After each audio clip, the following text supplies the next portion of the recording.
Gusto guys, so meron akong na-try today na napakagandang needles.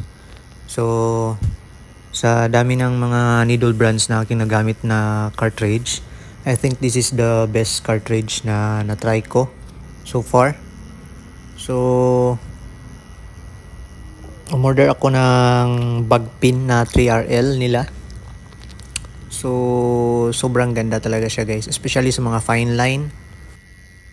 So sa ibang needles na try natin, especially yung yellow, is maalog siya. So kapag maalog, very shaky yung line natin dyan. Tapos yung iba naman is malakas yung drop ng ink.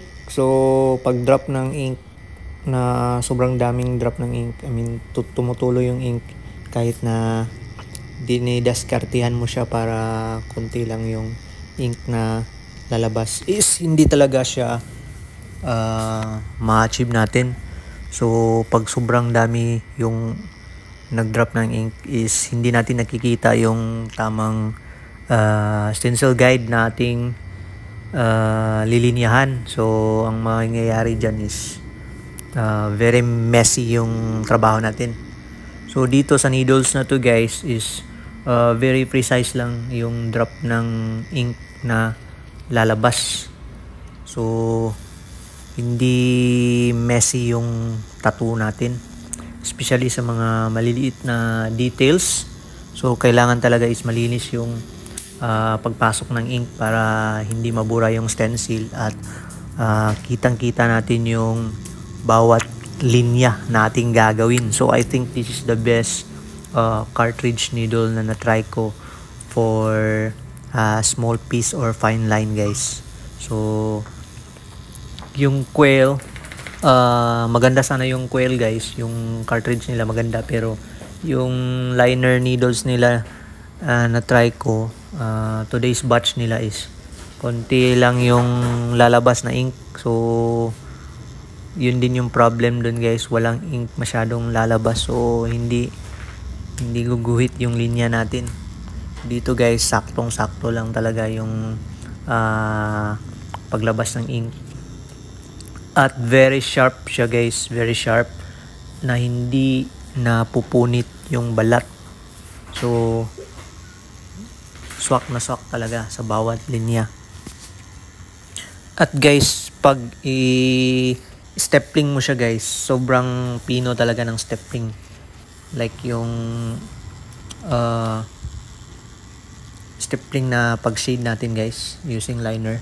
So sobrang very fine talaga siya guys. So I think napakaganda ng needles na to guys. So marami ng artist na gumagamit nito. Nakita ko to last year yata, pero hindi ako umorder kasi sobrang mahal niya compare sa mga existing needles na ginagamit ko. So yung Poseidon lang yung may premium needles, yung Poseidon yun yung ginagamit ko talaga kasi very affordable lang siya, tapos maganda din yung quality. Pero sa fine line nila, hindi siya ganun ka crispy talaga yung lines na nagagawa. Dito guys, sobrang ganda talaga yung needles na to guys. So ito po yung needles na sinasabi ko guys. Very premium yung kanyang packaging. Then it is also covered with a very premium plastic. So pinunit ko na po yung plastic na cover nito.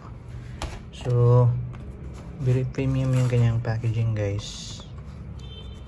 So I think this is the best needle na try ko so far guys. So this is CNC police needles, police cartridge. So yung CNC guys, meron din silang mga tattoo machine. So first time ko mag-try ng needles nila. So very premium talaga. So this is bag pin ng 3RL. So So if you're looking for